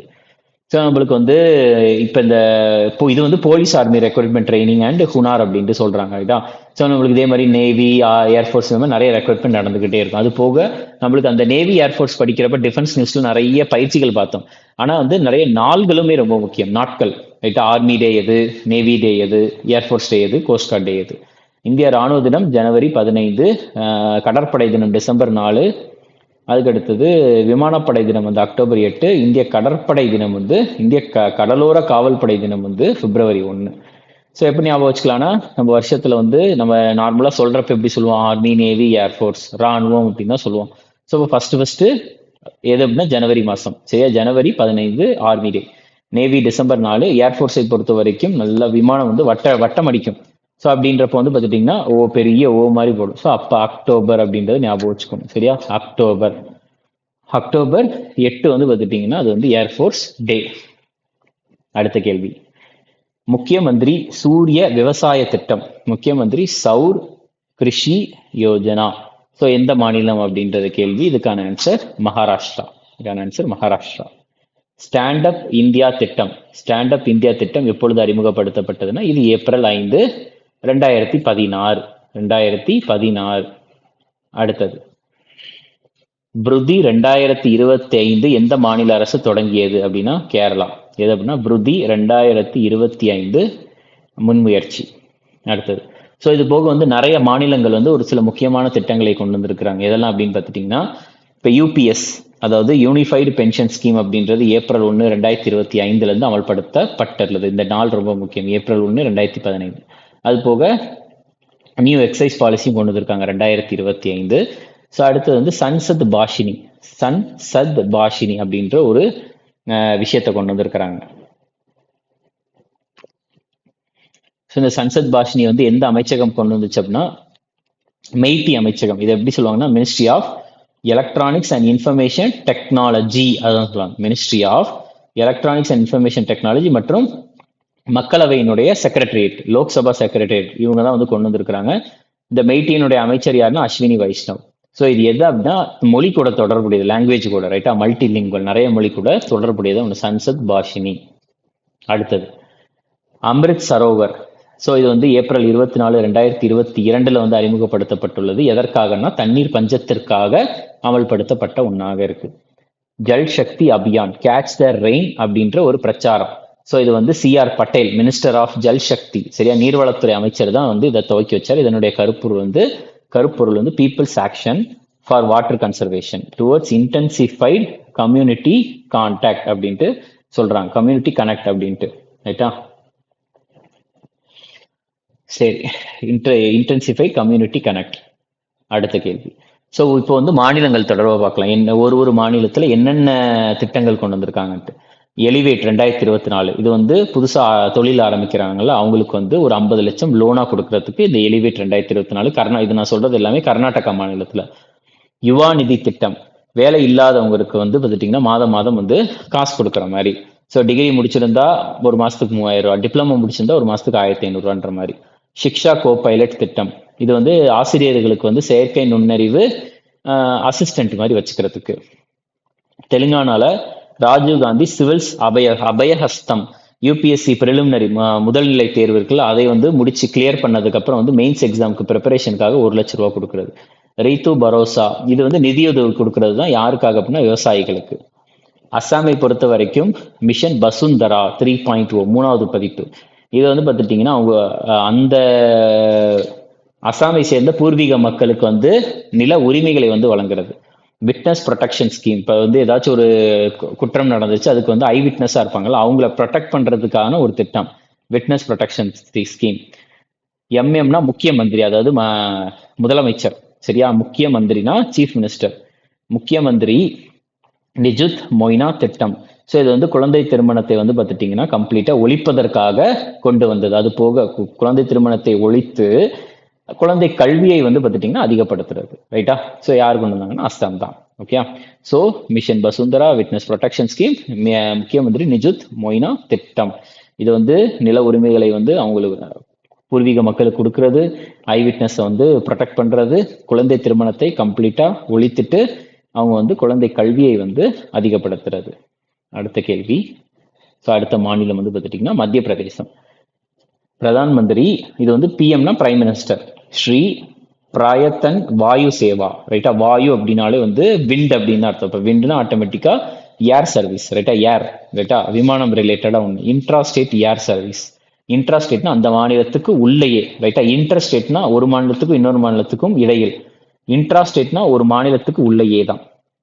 கீதா பவன் ப்ராஜெக்ட், இது வந்து மத்திய பிரதேஷ்ல இருக்கக்கூடிய அனைத்து மாவட்டங்கள்லையும் கீதா பவன் அப்படின்ற ஒன்றை கொண்டு வர போறாங்க. ஸோ அதில் வந்து பார்த்துட்டிங்கன்னா பகவத்கீதையினுடைய டீச்சிங்ஸை வந்து அவங்க எல்லாருக்கும் சொல்ல போறாங்க. அதுதான் பிருந்தாவன் கிராம் திட்டம். இது வந்து எல்லா கிராம பஞ்சாயத்தையும் வந்து மாடர்ன் வில்லேஜா ஆக்குறதுக்கான ஒரு திட்டம் தான், முயற்சி தான் இது, பிருந்தாவன் கிராம் திட்டம். கடைசியா ஒடிசா, இது வந்து முக்கிய மந்திரி, அதாவது சீஃப் மினிஸ்டர் கிசான் யோஜனா. இது வந்து பார்த்துட்டிங்கன்னா காலியா அப்படின்ற ஒரு விஷயத்தை வந்து ரீப்ளேஸ் பண்ணுது. அந்த திட்டத்தை கேன்சல் பண்ணிட்டு விவசாயிகளுக்கு நிதியுதவி வழங்குற ஒரு திட்டமாக இருக்கு. அடுத்து சுபத்ரா திட்டம், இது ரொம்ப முக்கியம். சுபத்ரா திட்டத்தை பொறுத்த வரைக்கும் 50,000 ரூபாய் வந்து பார்த்துட்டிங்கன்னா கிட்டத்தட்ட 1 கோடி பெண்களுக்கு 50,000 ரூபாய் கொடுக்க போறதா சொல்லியிருக்காங்க 5 வருஷத்துல. ஸோ அது வந்து எப்படி கொடுக்க போறாங்கன்னா 10,000 × 5 வருஷம், ஒரு வருஷமா 10,000 கொடுக்க போறாங்க. அந்த இப்போ ஒரு வருஷத்துல 10,000 கொடுக்குறாங்கன்னா அதையே 2 தவணையா கொடுக்க போறாங்க. ஒன்று வந்து ராக்கி பூர்ணிமா அன்னைக்கும், இன்னொன்று வந்து இன்டர்நேஷனல் உமன்ஸ் டே அன்னைக்கும், March 8 அப்போதான் அப்படி கொடுக்க போறாங்க. அடுத்தது வந்து என்ன கேட்குறாங்க பாருங்க.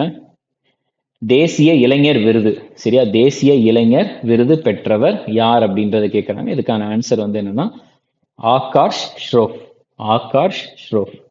அடுத்தது பிரைம் மினிஸ்டர் நரேந்திர மோடி அவர்களுக்கு வந்து மித்ர விபூஷண விருது, சரியா, எந்த நாடு வழங்குச்சு அப்படின்னு கேட்குறாங்க. மித்ர விபூஷண விருது, இதுக்கான ஆன்சர் இலங்கை தான். மித்ர விபூஷண விருது, மித்ர விபூஷணா அப்படின்ட்டு இலங்கையில வந்து கொடுக்குற விருதாக இருக்கும். ஓகே. அடுத்து 2025 Tashkent open Agzamov memorial chess விருது, சரியா. Tashkent open Agzamov memorial chess title யார் ஜெயிச்சாங்க அப்படின்னு கேட்குறாங்க. நிஹால் சரின். அடுத்தது ஸோ இன்டர்நேஷனல் பூக்கர் பிரைஸுக்காக வந்து பார்த்துட்டிங்கன்னா ஹார்ட் லேம்ப் அப்படின்ற ஒரு புக் வந்து ஷார்ட் லிஸ்ட் ஆயிருக்கு. அப்படி ஷார்ட் லிஸ்டான முதல் கன்னட நாவல் வந்து இதுதான், சரி. அது வந்து யாரால் எழுதப்பட்டது அப்படின்னா பானு முஷ்தாக்கால் எழுதப்பட்டது, ரைட்டா. கன்னட நாவல், சரியா, பானு முஷ்தாக். என்னது? Heart lamp. அப்புறம் எந்த இங்கிலாந்து கிரிக்கெட் வீரருக்கு வந்து நைட்ஹுட் பட்டம் வந்து வழங்கப்பட்டது அப்படின்றத கேட்குறாங்க. ஜேம்ஸ் ஆண்டர்சன் அவர்களுக்கு. அடுத்த கேள்வி. சென்னையில வந்து வானம் கலை விழாவில் பெர்சோல் தலித் இலக்கிய விருது 2025 யாருக்கு வழங்கப்பட்டது, சரியா. வானம் அப்படின்ற ஒரு கலை விழாவில் வந்து பெர்சோல் தலித் இலக்கிய விருது யாருக்கு வழங்கப்பட்டது அப்படின்னா பி சிவகாமி அவர்களுக்கு. அடுத்தது இது ரொம்ப முக்கியம். ஓகே, என்ன அப்படின்னு பார்த்துட்டிங்கன்னா லெஜெண்ட்ஸ் ஆஃப் எண்டோஸ்கோபி விருது, ரைட்டா. எங்க அப்படின்னா டோக்கியோவில் நடந்த குளோபல் எண்டோஸ்கோபி 2025 நிகழ்ச்சியில லெஜெண்ட்ஸ் ஆஃப் எண்டோஸ்கோபி விருது வந்து யாருக்கு வழங்கப்பட்டதுன்னா டாக்டர் டி நாகேஸ்வர் ரெட்டி அவர்களுக்கு. 2025 ஆண்டின் உலக பத்திரிகை புகைப்படத்தை வென்றவர் 2025 world press photo of the year யார் அப்படின்னா சாமர் அபு எலோஃப். சாமர் அபு எலவ். குருதேவ் காளிச்சரண் பிரம்மா விருது. ஸோ அஸ்ஸாம்ல வந்து அஸ்ஸாம்ல நடந்த விழாவில் வந்து குருதேவ் காளிச்சரண் பிரம்மா விருது யாருக்கு வழங்கப்பட்டிருக்குது அப்படின்னா Achyuta Samanta. 2025 Laureus world sportsman of the year. 2025 Laureus world sports woman of the year யாருன்னா Simone Biles. 2025 Laureus world sports man of the year யார் அப்படின்னு பார்த்துட்டீங்கன்னா அர்மாண்ட் மாண்டோ டுப்ளாண்டிஸ். அடுத்தது லதா தீனநாத் மங்கேஷ்கர் விருது யார் அப்படின்னு பார்த்துட்டீங்கன்னா குமாரமங்கலம் பிர்லா. அறிவியல் மற்றும் பொறியியலில் 2025 பத்மபூஷன் விருது பெற்ற அமெரிக்கர் யார் அப்படின்னா வினோத் தாம் அவர்கள். ஸோ அடுத்து வந்து தமிழ்நாட்டை சேர்ந்த எந்த இந்திய கலைஞர் 2025 பத்மஸ்ரீ விருது பெற்றார் அப்படின்னு கேட்குறாங்க. சோபனா சந்திரகுமார். யார் அப்படின்னா சோபனா சந்திரகுமார் அவர்கள் தான். ரைட்டா, தமிழ்நாட்டை சேர்ந்த சோபனா சந்திரகுமார் அவர்களுக்கு வந்து பத்மஸ்ரீ விருது வந்து வழங்கியிருக்கிறாங்க. அடுத்தது 2025 பத்மஸ்ரீ விருது இலக்கியத்திற்கும் கல்விக்காகவும் வந்து ஒடிஷால இருந்து ஒருத்தருக்கு கொடுத்திருக்கிறாங்க. யார் அப்படின்னா பிரதீபா சத்பதி. அப்புறம் ஸோ எந்த மாநிலம் வந்து 2 உய்டாய் விருதுகள், உய்டாய் அப்படின்னா அதனுடைய விரிவாக்கம் வந்து unique identification authority of India. ஆதார்லாம் இருக்குல்ல, அதுதான் unique identification of authority of India, UIDAI விருது. ஸோ அந்த உய்டாய் விருது வந்து பார்த்துட்டீங்கன்னா ஆதார் இம்ப்ளிமெண்டேஷனுக்காக கொடுத்துருக்குறாங்க. எந்த மாநிலத்துக்கு 2 விருது கொடுத்துருக்குறாங்க? மெகாலயா. ரைட்டா, இதனுடைய தலைவர் சேர்மன் வந்து யாருன்னா புவனேஷ்குமார். அப்புறம் ஸோ போலீஸினுடைய இன்வெஸ்டிகேஷன், ப்ராசிக்யூஷன், கன்விக்ஷனுக்காக வந்து பார்த்துட்டிங்கன்னா அந்த போர்ட்டலுக்காக ஸ்காட்ச் விருது வந்து வாங்கியிருக்கிறாங்க. Police safety category. எந்த மாநிலத்தினுடைய போலீஸ் அப்படின்னா உத்தரப்பிரதேஷ் போலீஸ். ஸோ போலீஸ் பாதுகாப்பு பிரிவில் வந்து பார்த்தீங்கன்னா காவல்துறையினுடைய விசாரணை, வழக்கு தொடர்தல் மற்றும் தண்டனை போர்ட்டல், அதில் வந்து பார்த்தீங்கன்னா ஸ்காட்ச் விருதை போலீஸ் பாதுகாப்பு பிரிவில் வென்ற மாநிலம் உத்தரப்பிரதேசம். அடுத்தது 2025 லாரன்ஸ் ஆலிவர் விருதுகளில் அதிக விருதுகளை வென்ற நாடகம் எது? So curious of the Benjamin Button, அப்புறம் fiddler on the roof giant. இந்த மூன்றுமே தான். ஓகே. அடுத்தது 2020 மகாராஷ்டிராவில் இருந்து கலைக்காக வந்து 2025 பத்ம விபூஷன் பெற்றது யார்? மகாராஷ்டிரால இருந்து பத்ம விபூஷன் பெற்றவர் கலைக்காக வந்து யார் அப்படின்னு பார்த்தீங்கன்னா சேகர் கபூர் அவர்கள். Okay, Shekhar Kapur. Next, so ஒரு இந்தியன் ஃபிலிம் மேக்கர், சரியா, அதாவது இந்திய திரைப்பட தயாரிப்பாளர் அவர்கள் வந்து பிரான்சினுடைய மிக உயரிய விருதான ஆஃபீஸர் டான்ஸ் ஐ ஆட்ரி டி ஆர்ட்ஸ்டெட் லெட்டர்ஸ் அப்படின்ற ஒரு விருது. ரைட்டா, ஸோ ஆஃபீஸியர் டான்ஸ் ஆட்ரி ஆர்ட்ஸ்டெட் டெஸ் லெட்டர்ஸ், இது வந்து பார்த்துட்டிங்கன்னா இங்கிலீஷ் வார்த்தை கிடையாது, இது வந்து வேற ஒரு மொழியினுடைய வார்த்தை. அந்த பிரான்சினுடைய மிக உயரிய விருது அதை வந்து வாங்கியிருக்கிறாங்க. வாங்கினவங்க வந்து யார் அப்படின்னா பயல் கப்பாடியா. அடுத்தது, ஸோ உலகத்திலேயே முதல் தோரியம் மோல்டன் சால்ட் ரியாக்டர், சரியா, தோரியம் மோல்டன் சால்ட் ரியாக்டர் வந்து பார்த்துட்டிங்கன்னா எங்க வந்து கொண்டு வந்திருக்கிறாங்க அப்படின்னா சீனால. சரியா, சீனா. ஜப்பானை பொறுத்த வரைக்கும் தலைநகரம் டோக்கியோ, யூஸ் பண்ற நாணயம் ஏன். ரஷ்யாவின் தலைநகரம் மாஸ்கோ, யூஸ் பண்ற நாணயம் ரூபிள். பிரான்ஸ் தலைநகரம் பாரிஸ், யூஸ் பண்ற நாணயம் யூரோ. சைனாவின் தலைநகரம் பெய்ஜிங், யூஸ் பண்ற நாணயம் யுவான். ஓகே. ஸோ நம்ம வந்து நியூக்ளியர் பவர் பிளான்ட்டை பொறுத்த வரைக்கும் நியூக்ளியர் பவர் பிளான்ட் என்ன பண்றோம்னா நியூக்ளியர் எனர்ஜியை தான் என்ன எனர்ஜியா மாத்துறோம்னா எலக்ட்ரிக்கல் எனர்ஜியா மாத்துறோம். நியூக்ளியர் பவர் பிளான்ட்டை என்னென்ன ஃபியூவல்லாம் யூஸ் பண்ணிக்கிட்டு இருக்கிறோம்னா யுரேனியம், தோரியம், புளூட்டோனியம் தான். அதுல வந்து நம்மளுக்கு நியூக்ளியர் ரியாக்ஷன் அப்படின்னு பார்த்துட்டா 2 விதமான ரியாக்ஷன் இருக்கு. Fission, fusion. ஃபிஷன்னா ஒரு விஷயம் 2ஆ பிரிகிறது, ஃபியூஷன்னா 2 விஷயம் ஒன்னா சேர்றது. நியூக்ளியர் பவர் பிளான்ட்ல எதை யூஸ் பண்றாங்கன்னா ஃபிஷன் தான். நியூக்ளியர் பவர் பிளான்ட்ல மாடரேட்டர்ஸா நிறைய இதை யூஸ் பண்ணுவாங்க. Light water, heavy water, solid graphite, beryllium எல்லாம் யூஸ் பண்ணுவாங்க. ஹெவி வாட்டர் ரிலேட்டடா வந்து பார்த்துட்டீங்கன்னா 1962 ஒரு ஆலை அமைச்சாங்க. எங்கன்னா நங்கல் டவுன் அப்படின்றது பஞ்சாப்ல. ரைட்டா. ஸோ இந்த மாடரேட்டர்ஸ் வந்து என்ன பண்ணும்னா இந்த ஃபிஷன் இருக்குல்ல, பிரிகிறது மூலியமா அப்படியே பிரிஞ்சுக்கிட்டே இருக்கும். அந்த ப்ராசஸ் வந்து கொஞ்சம் ஸ்லோ பண்ணும். ரைட்டா. ஸோ நம்ம ஆட்டம் அப்படின்ட்டு பாக்குறப்போ வந்து பார்த்துட்டீங்கன்னா இதுதான் ஆட்டம். ஸோ ஆட்டம் சுத்தி வந்து என்ன இருக்குன்னா எலக்ட்ரான் இருக்கும், நடுவில் நியூக்ளியஸ் இருக்கும். அதாவது இது வந்து அணு, இது வந்து அணுவினுடைய கரு நியூக்ளியஸ். நியூக்ளியஸ்ல வந்து புரோட்டான் இருக்கும், நியூட்ரான் இருக்கும். புரோட்டான்னா positive, P P for positive. நியூட்ரான்னா நியூட்ரல், என் ஃபார் நியூட்ரல். அதாவது பாசிட்டிவும் கிடையாது, நெகட்டிவும் கிடையாது. எலக்ட்ரான் அப்படின்றது நெகட்டிவ். ஓகே. அடுத்தது, ஸோ உலகத்திலேயே முதல் ஆன்டி ட்ரோன் பராஜ் வெப்பன். சரியா, உலகத்திலேயே முதல் anti drone barrage weapon. So இது வந்து யார் கொண்டு வந்திருக்கிறாங்க அப்படின்றத கேட்டிருக்கிறாங்க. இதுக்கான ஆன்சர் சீனா தான். இதுக்கான ஆன்சர் வந்து பார்த்துட்டிங்கன்னா சீனா. So first which country has launch world's first anti drone barrage weapon to counter drone swarm and missile barrage. அதாவது வேற ஒரு இடத்துல இருந்து இன்னொரு தன்னோட இடத்துக்கு வந்து வரப்போ வந்து பார்த்துட்டிங்கன்னா இந்த ஒரு வெப்பனானது வந்து ஈஸியாக அடிச்சிடும் அப்படின்ட்டு சொல்றாங்க. உக்ரைனை பொறுத்த வரைக்கும் நம்ம இந்த மூணுத்துக்கும் நம்ம ஆல்ரெடி பார்த்தாச்சு. உக்ரைனின் தலைநகரம் கீவ், அங்க யூஸ் பண்ற நாணயத்தின் பெயர் ஹிர்வனியா. அப்புறம் P4G உச்சி மாநாடு 2025 எங்க நடைபெற்றது அப்படின்னா ஹனோயில.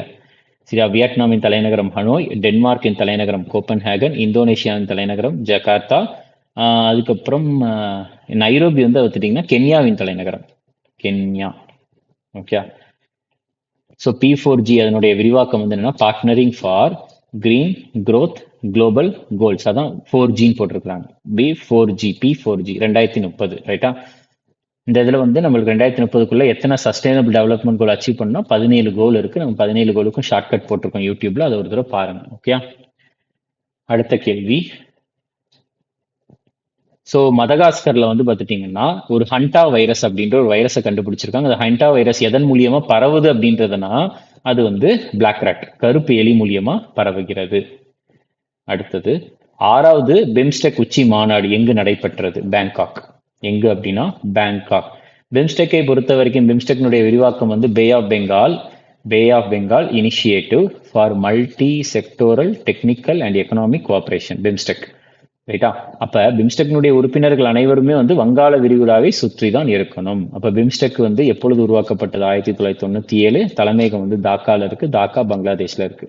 உறுப்பினர்களை பொறுத்த வரைக்கும் இதுக்கு வந்து ஷார்ட்கட் வந்து MBBS NIT. ஸோ இப்போ Myanmar, Bangladesh, Bhutan, Sri Lanka, Nepal, India, Thailand. 3D அச்சிடப்பட்ட ரயில் நிலையத்தை சமீபத்தில் வெளியிட்ட முதல் நாடு எது? சரியா, உலகின் முதல் 3D அச்சிடப்பட்ட ரயில் நிலையத்தை சமீபத்தில் வெளியிட்ட நாடு எது அப்படின்றது கேட்குறாங்க. ஸோ இதுக்கான ஆன்சர் வந்து என்ன அப்படின்னா ஜப்பான். ஸோ யார் வந்து கொண்டு வந்திருக்கிறாங்க அப்படின்னு பார்த்துட்டிங்கன்னா ஜப்பான் தான் கொண்டு வந்திருக்கிறாங்க. ஓகே. சரி, ஜப்பான். ஆஸ்திரேலியாவை பொறுத்த வரைக்கும் தலைநகரம் கேன்பரா, யூஸ் பண்ற நாணயம் வந்து டாலர், ஆஸ்திரேலியன் டாலர். ஓகே. அடுத்த கேள்வி, உலகளாவிய ஆதாரங்கள் உச்சி மாநாடு குளோபல் சோர்சஸ் சம்மிட். சரியா, இது வந்து இங்கிலீஷ்ல படிச்சுக்கோங்க. குளோபல் சோர்சஸ் சம்மிட் 2025 எங்க வச்சு நடந்துச்சு அப்படின்றத கேட்கறாங்க. இதுக்கான ஆன்சர் வந்து ஹாங்காங்ல வச்சு நடத்தினாங்க, ஹாங்காங். அடுத்தது, எந்த நாடு வந்து இப்ப ரீசெண்டா சீனாவினுடைய பெல்ட் அண்ட் ரோடு இனிஷியேட்டிவ்ல இருந்து பின்வாங்குச்சு அப்படின்னா பனாமா வந்து பின்வாங்கிருச்சு. அடுத்தது,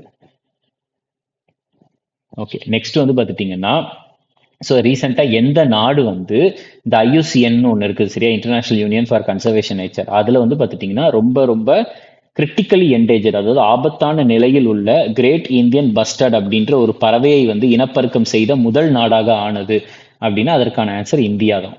சரியா, இந்த கிரேட் இந்தியன் பஸ்டர்ட் அப்படின்றது ராஜஸ்தானினுடைய மாநில பறவை. இதை கோண்டாவான் அப்படின்னு சொல்றாங்க, கோதாவன் அப்படின்ட்டு சொல்றாங்க. ஓகே. ஸோ இது போக வந்து பார்த்துட்டிங்கன்னா ஒரு சில முக்கியமான நம்ம சர்வதேச அமைப்புகளை பற்றி நம்ம ஒரு சில ஸ்டாட்டிக் எல்லாமே பார்த்துடலாம். ரைட்டா. ஸோ உலக பொருளாதார மன்றம் நம்ம ஆல்ரெடி பார்த்துருக்குறோம். 1971 உருவாக்கப்பட்டது. ஜெனீவா சுவிட்சர்லாண்டில் இருக்குது. இது வந்து உருவாக்குனது வந்து யாருன்னா கிளாவுஸ் ஸ்வாப், ஜெர்மனை சேர்ந்தவர். தலைவர் யாருன்னா பார்ஜ் பிரெண்டே. இப்போ சரியா, பார்ஜ் பிரெண்டே. ஐக்கிய நாடுகளை பொறுத்த வரைக்கும் அக்டோபர் 24, 1945 உருவாக்கப்பட்டது. ஸோ இது வந்து நியூயார்க்ல இருக்குது. தலைமையகம் வந்து அமெரிக்காவில் இருக்கிற நியூயார்க்ல இருக்குது. தலைவராக செக்ரட்டரி ஜெனரலா இருக்கிறவர் அன்டோனியோ குட்ரஸ். 6 முக்கியமான அமைப்பை உடையது. ஐக்கிய நாடுகளினுடைய 6 முக்கிய அமைப்புக்கு ஷார்ட்கட் வந்து GS இஸ் எக்கனாமிக்ஸ் அப்படின்றது தான். ஜீனா ஜெனரல் அசம்பிளி, பொதுசபை, security council, international court of justice, secretariat, economic and social council. அடுத்து ட்ரஸ்டிஷிப் கவுன்சில்னு ஒன்று இருக்கு. நம்ம ஆல்ரெடி பார்த்தோம் யுனெஸ்கோ அப்படின்ற ஒன்று பார்த்தோம், வேர்ல்டு ஹெரிடேஜ் சைட் அப்படின்றதுல. யுனெஸ்கோவினுடைய விரிவாக்கம் United nation educational scientific cultural organisation. November 16 1945 உருவாக்கப்பட்டது. பாரிஸ் அங்கதான் தலைமையகம் இருக்கு, பிரான்ஸ்ல இருக்கக்கூடிய பாரிஸ். தலைவர் வந்து யார் அப்படின்னா ஆட்ரி அசோலே அவர்கள் தான் தலைவர். அடுத்தது வந்து பார்த்துட்டிங்கன்னா உலக சுகாதார அமைப்பு 1948 உருவாக்கப்பட்டது. தலைமையகம் ஜெனீவாலையும். தலைவர் வந்து டெட்ரோஸ் அதானம் கேப்ரியசஸ். அடுத்தது ஸோ நம்ம இந்தியாவினுடைய வளர்ச்சி விகிதத்தை வந்து பார்த்துட்டிங்கன்னா நிறைய அமைப்புகள் வந்து சொல்லியிருக்கிறாங்க. Gross domestic product. ஐக்கிய நாடுகள் அமைப்பு வந்து 2025 இந்தியாவினுடைய வளர்ச்சி விகிதம் 6.5 இருக்கும். ஃபிட்ச் ரேட்டிங்ஸ் வந்து 2027 வந்து 6.3 இருக்கும். United nation convention on trade and development இது வந்து உருவாக்கப்பட்ட 64 தலைமையகம் வந்து ஜெனீவால இருக்குது. இவங்க வந்து 2025 இந்தியாவினுடைய வளர்ச்சி விகிதம் 6.5% இருக்கும் அப்படின்றத சொல்லியிருக்கிறாங்க. ஓகே ஓகே அடுத்த கேள்வி பாருங்க, இன்னும் 2 கொஸ்டின் இருக்கு. இதுல வந்து என்ன சொல்றாங்க அப்படின்னா சர்வதேச நாணய நிதியம், அதாவது வேர்ல்டு எக்கானமிக் அவுட்லுக் வந்து பார்த்துட்டீங்கன்னா okay so international monetary fund. So international monetary fund அப்படின்ற ஒரு அமைப்பு வந்து வேர்ல்டு எக்கானமிக் அவுட்லுக் அப்படின்றது வந்து ரிலீஸ் பண்ணியிருக்காங்க. அதில் முதலிடம் வந்து யார் அப்படின்றது தான் கேள்வி. இதுக்கான ஆன்சர் அமெரிக்கா. ஸோ உலக வங்கியை பொறுத்த வரைக்கும் சரி, இன்டர்நேஷ்னல் மானிட்டரி ஃபண்டை பொறுத்த வரைக்கும் சரி, இந்த இரண்டுமே வந்து ஜூலை 1944 தான் உருவாக்கப்பட்டது. எந்த கான்ஃபரன்ஸ் மூலியமா அப்படின்னா பிரெட்டன் வுட்ஸ் கான்ஃபரன்ஸ் மூலியமா. இந்த ரெண்டுத்துக்குமே தலைமையகம் எங்க இருக்குன்னா வாஷிங்டன் டிசியில தான் இருக்குது. வேர்ல்டு பேங்கினுடைய 14வது தலைவர் வந்து பிரசிடென்ட் யார் அப்படின்னா அஜய் பங்கா. இன்டர்நேஷனல் மானிட்டரி ஃபண்டினுடைய தலைவர் வந்து யார் அப்படின்னா கிறிஸ்டலினா ஜார்ஜிவா. ஸோ இதுதான் வந்து பார்த்துட்டிங்கன்னா நம்மளுக்கு மே மந்த்துக்கான ஏப்ரல் 2025க்கான top 100 current affairs. Okay so நம்மளுக்கு இந்த டாப் 100 அப்படின்றது வந்து பார்த்துட்டிங்கன்னா முக்கியமாக, அதாவது எக்ஸாம் பாயிண்ட் ஆஃப் வியூவில் கேட்கறதுக்கு சான்ஸ் வந்து ஒரு 90% இருக்கும். அந்த மாதிரி கேள்விகள் மட்டும்தான் இருக்கும். ஸோ அந்த மாதிரி கேள்விகள் எல்லாமே இதில் இருக்கும். அது போக வந்து நம்ம வந்து நிறைய வீடியோஸ் வந்து சைடில் அப்லோட் பண்ணிக்கிட்டே இருக்கும். அதாவது முக்கியமாக இப்போ ரீசெண்டாக வந்து முக்கியமான ஏதாச்சும் கரண்ட் அஃபேர்ஸ் வரும், அதெல்லாம் சேர்த்தே நம்ம வந்து சைடில் ஷார்ட்ஸ் மாதிரி போட்டுக்கிட்டு இருக்கோம். அது போக கரண்ட் அஃபேர்ஸ் இதில் ஷார்ட்கட் சீரீஸில் வந்து பாலிட்டியினுடைய ஷார்ட்கட் சீரீஸ் எல்லாமே இருக்குது. ஸோ அது எல்லாத்தையுமே நீங்கள் வந்து பார்க்கலாம், ரைட்டா. ஸோ அது போக வந்து டாபிக் வைஸ் கரண்ட் அஃபேர்ஸ் சீரீஸுமே அவைலபிளாக இருக்குது, அதையும் நீங்கள் செக் பண்ணிக்கலாம். ஓகே ஸோ என்னுடைய பிடிஎஃப்மே வந்து உங்களுக்கு வந்து அப்லோட் ஆயிரும். தேங்க்யூ.